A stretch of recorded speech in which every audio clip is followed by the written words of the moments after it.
A aviação é um dos meios de transporte mais seguros do mundo, mas quando o acidente acontece, suas consequências são devastadoras. No Brasil, algumas tragédias marcaram a história e deixaram cicatrizes profundas na memória nacional. Acidentes que não apenas tiraram vidas, mas mudaram para sempre os protocolos de segurança aérea. Mas você sabia que muitas dessas tragédias poderiam ter sido evitadas?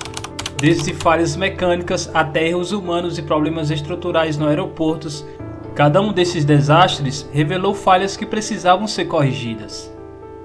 Hoje vamos relembrar os maiores acidentes da aviação brasileira, detalhando o que realmente aconteceu e como essas tragédias moldaram o futuro da segurança aérea. Então, prepare-se para uma análise detalhada com relatos impressionantes, imagens chocantes, informações que vão te enxergar a aviação de um jeito totalmente diferente.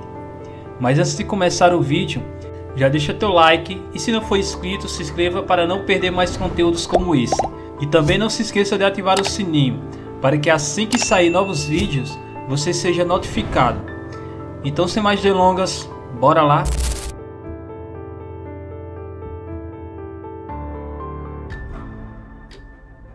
Na noite de 8 de junho de 1982, um Boeing 727-200 da VASP partiu do Aeroporto Internacional do Galeão, no Rio de Janeiro, com destino a Fortaleza. Tudo corria normalmente até que durante a aproximação para o pouso, algo inexplicável aconteceu. A aeronave colidiu violentamente com a Serra de Aratanha, no Ceará. O impacto foi tão brutal que não houve sobreviventes entre as 137 pessoas a bordo. Mas o que causou esse desastre? As investigações revelaram que o piloto iniciou a descida muito antes do necessário. O mais alarmante é que o avião estava em perfeitas condições e os equipamentos de navegação funcionavam normalmente, ou seja, o acidente foi causado exclusivamente por erro humano. Os registros de voz da cabine revelaram que o comandante ignorou os alertas automáticos e parecia estar confuso. Alguns especialistas levantaram a hipótese de desorientação espacial, um fenômeno que pode fazer o piloto perder a noção de altitude e distância. Esse erro fez com que a aeronave se chocasse contra a montanha, sem que houvesse tempo para qualquer manobra de correção. Após a tragédia, a aviação brasileira reforçou a obrigatoriedade do uso correto dos instrumentos de navegação, especialmente durante voos noturnos e em áreas de relevo acidentado.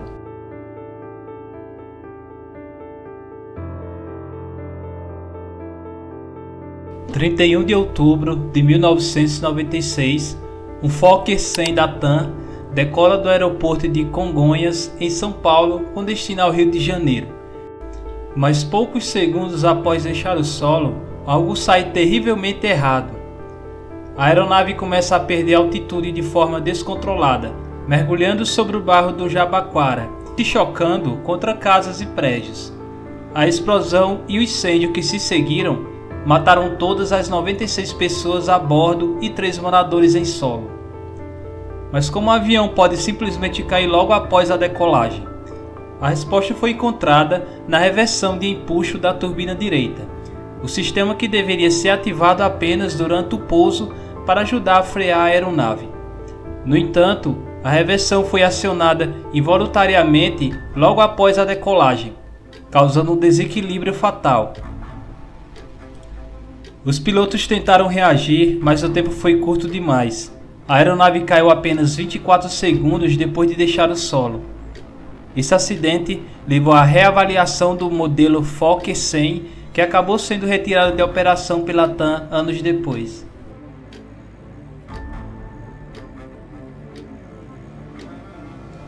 Um dos acidentes mais impressionantes da história da aviação brasileira aconteceu no dia 29 de setembro de 2006. Um Boeing 737-800 da Gol partiu de Manaus com destino ao Rio de Janeiro. Transportando 154 pessoas, tudo parecia tranquilo até que em pleno voo, a aeronave colidiu com o jato executivo Legacy, a uma altitude de 37 mil pés. O impacto foi tão catastrófico que parte da asa do Boeing foi arrancada, tornando-o incontrolável. O avião mergulhou descontroladamente até atingir o solo na floresta amazônica, matando todas as 154 pessoas a bordo. O mais impressionante é que o jato Legacy, apesar de seriamente danificado, conseguiu pousar em segurança com seus 7 ocupantes ilesos. Mas como essa tragédia aconteceu? A investigação revelou que os pilotos do Legacy estavam com o transponder desligado, um equipamento fundamental para evitar colisões aéreas. A tragédia levou a mudanças no protocolo de controle de tráfego aéreo, forçando a obrigatoriedade de manter o transponder ativo e melhorar a comunicação entre aeronaves e torres de controle. –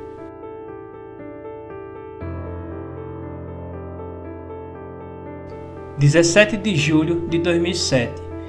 O voo 3054 da TAM, operado por um Airbus A320, decola de Porto Alegre rumo a São Paulo.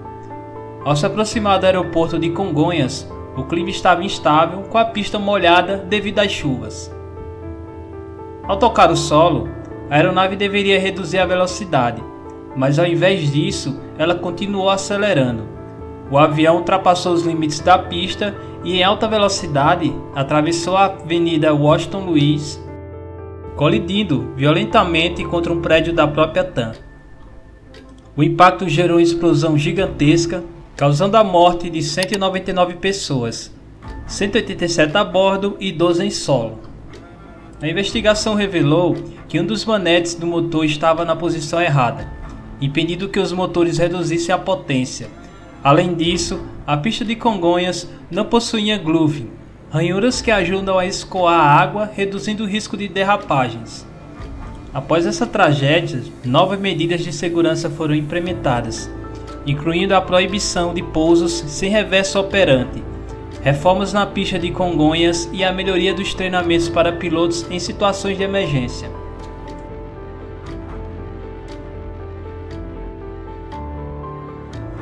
Diferente dos outros casos mencionados, esse acidente não foi causado por falha mecânica ou erro humano da tripulação, mas sim por um ato criminoso que colocou em risco a vida de todos a bordo. Em 29 de setembro de 1988, o voo 375 da VASP, operado por Boeing 737-300, partiu do aeroporto de Confins, em Belo Horizonte, com destino ao Rio de Janeiro. Mas no meio do percurso, um homem chamado Raimundo Nonato Alves da Conceição sequestrou a aeronave. Seu objetivo? Forçar os pilotos a desviar a rota para Brasília, onde ele pretendia matar o então presidente José Sarney. Armado com um revólver, ele invadiu a cabine e ordenou que o avião seguisse para a capital federal. O comandante Fernando Murilo de Lima e Silva, um piloto experiente, tentou de todas as formas evitar que a situação saísse do controle. No entanto, ao perceber que o sequestrador iria atirar no copiloto, o comandante realizou uma manobra brusca, fazendo o avião perder altitude e desestabilizando o criminoso. Foi nesse momento que o sequestrador disparou contra o piloto, atingindo-o no queixo. Mesmo ferido, o comandante conseguiu recuperar o controle do avião e impedir que ele caísse. Com a situação se agravando, os passageiros se revoltaram e tentaram conter o sequestrador. Em meio à confusão, o avião perdeu altitude rapidamente e se chocou contra uma área próxima ao aeroporto de Guarulhos. O impacto matou o sequestrador e o passageiro, além de deixar vários feridos. Apesar da tragédia, a coragem do comandante Fernando Murilo foi essencial para evitar um desastre muito maior. O caso serviu de alerta para reforçar a segurança nos aeroportos brasileiros, tornando as inspeções de embarque ainda mais rigorosas.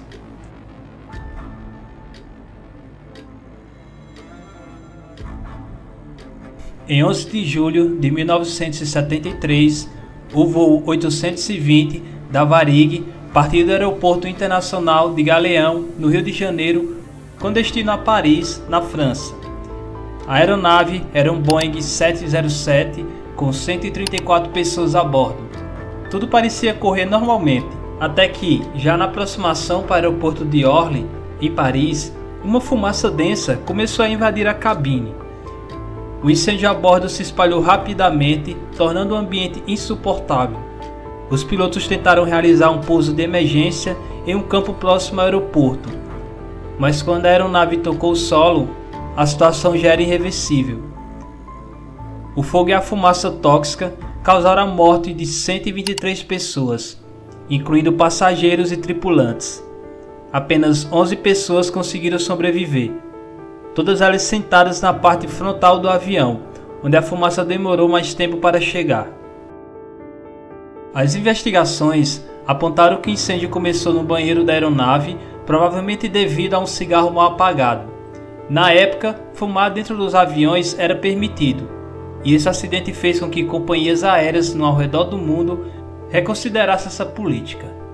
Além disso, o voo 820 evidenciou a necessidade de melhorar os sistemas de ventilação e combate a incêndios dentro das aeronaves. Como resultado, novas normas de segurança foram implementadas, incluindo a proibição do fumo a bordo e o aprimoramento dos materiais utilizados no interior dos aviões, tornando-os mais resistentes a fogo.